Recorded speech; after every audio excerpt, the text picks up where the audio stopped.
And we're back. You tuned into Sport Federation TV. I'm Lenyuk Chetty.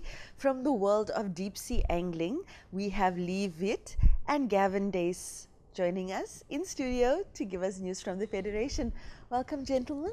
Thanks a lot. Thank you. Okay, now, Gavin, you have a specific role in your club. Tell us about that. That's correct. I'm the tournaments officer, so I look after everything to do with tournaments. Okay, and specifically for Atlantic Boat Club. Hey, that's correct. Yeah. All right, and with you wear many hats because you've decided to volunteer in your federation. Tell us about the roles that you serve. I'm a vice chairman of Western Province Deep Sea Angling Association, and I also serve on the national body, the South African Deep Sea Angling Association, the action committee, which handles the daily management of the association between council meetings. If any crises, when 6 of us do have a telephone conference to sort out problems, or by email. But yeah, all the fun admin stuff, hey? Fun admin stuff. You're also the vice chairman in Western Province. That's correct. All right. How did the both of you get involved with the sport?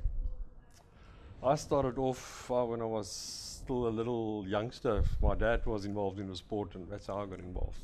Right. Same here. I started off squid fishing when I was about 10, sort of child labor, I guess. Yeah, squid fishing. And fell in love with fishing, and yeah. Okay, what are some of the highlights from your personal angling careers? Recently caught a nice big tuna, so that was a highlight. But every day on the sea is a highlight. It's beautiful out there. Aww. And with you, Lee? No, experience just going out to sea and being close to nature, and what you see there sometimes, it's awesome. Going out to, in the morning, seeing Cape Point, seeing Cape Point from the lighthouse side, it's an awesome view. But seeing Cape Point from the seaside, you cannot describe it. And when you go out, the interaction you've got with nature. You go to the stern trawlers or the longliners, see the bird life feeding on the oval of a fish, and it's just unreal. And when you see a shoal of tuna come up, just breaking the water all over, that just chases up. I hope you have so much of love and passion when you speak about your wives. So, Gavin, you said you caught a tuna recently, and that must have been at that tuna national championship, hey? No, actually just before. So I wasn't involved. I was just doing the admin side of it. But yeah, it's an interprovincial competition that was held at the ABC, which is in Hart Bay. Okay, so that event, national event. Yeah, that was the SATSA National Tuna Nationals, which we held there. Okay, and if I understand it correctly, then that would mean that all the other provinces who are involved in the sport would have sent a squad or individuals to participate. That's right, a three-man team. All right, so how does it work then? What normally happens is the invites go out, and the provinces do their own selection of their teams.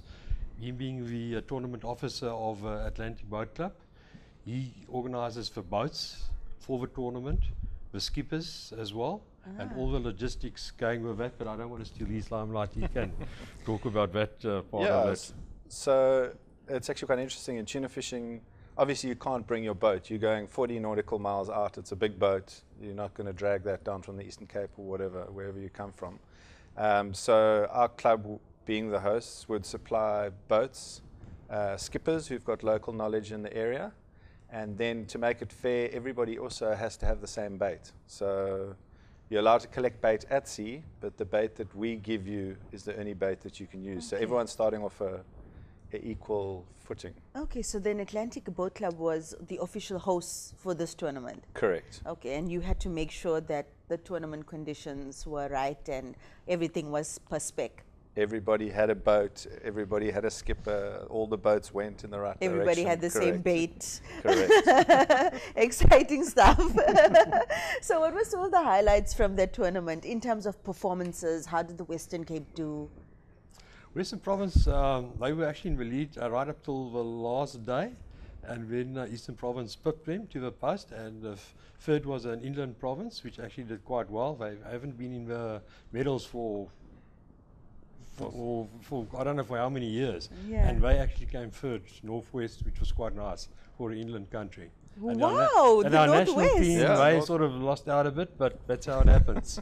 Shoo. So how do the individuals from the Northwest get to practice their deep sea angling? We've actually got a very accomplished SADSA angler who's from the Northwest, and he spends a lot of time fishing. So just got to make sure So they make their way to the they sea. make their way to the sea. That's right. Yeah. Oh, No, beautiful. and that specific angler, he's represented South Africa, I think 2 or 3 times already Yes. for his Protea colours. And Yeah. you know what makes this tournament unique is that it's a 10 kg line class. And to catch a 10 kg yellowfin of 70 or 80 kilograms, it's some skill you got to have. Yes. So just to give you an idea, on the last day, Western Province fought to fish from 9:30 in the morning, and eventually at 3 o'clock they broke the line. So there's a lot of skill involved. Trying Does to catch. broke the line mean they caught something? No, they actually had. Oh, they physically broke they the line. broke the line trying to get Line it in. popped. Yeah, because you've got a time limit, a cut-off Right. time, and if you haven't landed the fish by then, you have to cut the line. Sorry. So they Yeah. basically just had to put pressure on it to try and get it in. Okay. Did the Cape weather play along for this tournament? It did. It was actually a bit too good. The guys fished 4 days. Everybody was very, very tired after the final Saturday. Yeah. Going to sea for 12 hours a day for 4 days. I think they had 1 day in between. It's a proper workout. Yeah, and I mean, you said up to 80 kgs sometimes the fish. Now we're talking game fish here. So tell us about the type of fish that you kind of target in your sport. Well, in our sport, if you look at it, basically in the Western Cape, our prime target is tuna fishing, and we're world renowned for our tuna waters here in the Western Cape, and the world record is also being held here in the Western Cape. In 2011, a guy from Border caught 106.75 kilogram yellowfin on 10 kg line, and it took him 7.5 hours to land it, and that record stood for, I think, for almost 28 years. By an Australian, it was caught in, I think, in Bellamy, New South Wales, and that record was something like 94 or 95 kilos, and that record was only surpassed twice. One was with the Tuna Nationals when the world record was broken, and when Chris Park took a Western Province record on 10 kg line with a 97 kg fish. Well, I one happened to fish thing's, with him in the team that day as well. Awesome fish. One thing's for sure, if there was a Who Wants to Be a Millionaire for deep sea angling, he'll probably win. Hey. Okay, so Gavin, what was the feedback that you got from all the visitors in the country about, well, Atlantic Boat Club's hosting abilities? No, it was good. I think a lot of them are coming back next year. We've put a pitch forward to host it again next year. Atlantic Boat Club in the later part of the year is a great place to fish from, because the fish generally, and I say generally because it's fish and it always changes, but generally start off the season in the south and then slowly move west. So it makes Hart Bay, it's closer to the fish than some of the other clubs in False Bay.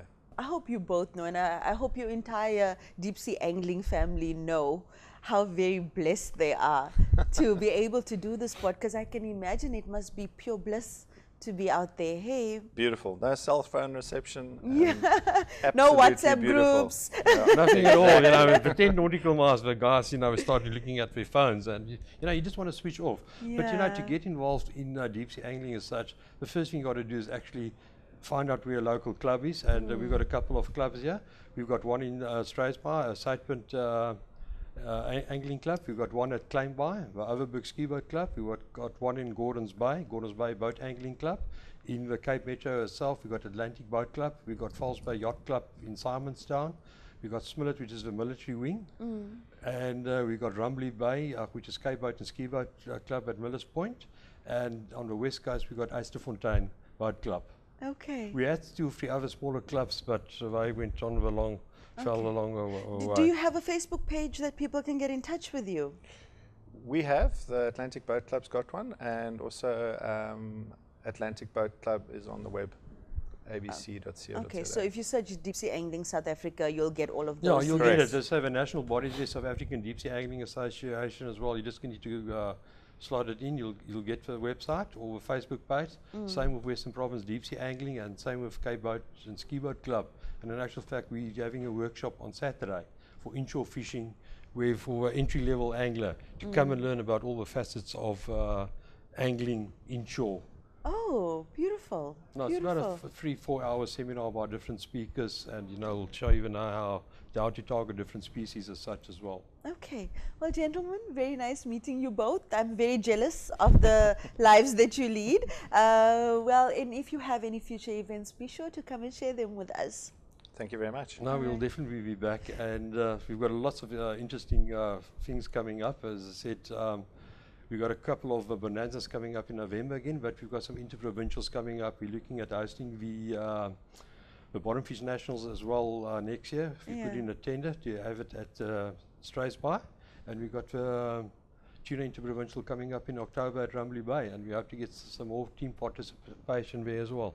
Lovely. All the best with all your plans. Thanks a lot, and once again, thanks for hosting us. Yes, Thank you it's very our much. pleasure. It's our pleasure. And after the break, we'll be back with another amazing sport from the Western Cape, so please stay tuned for that.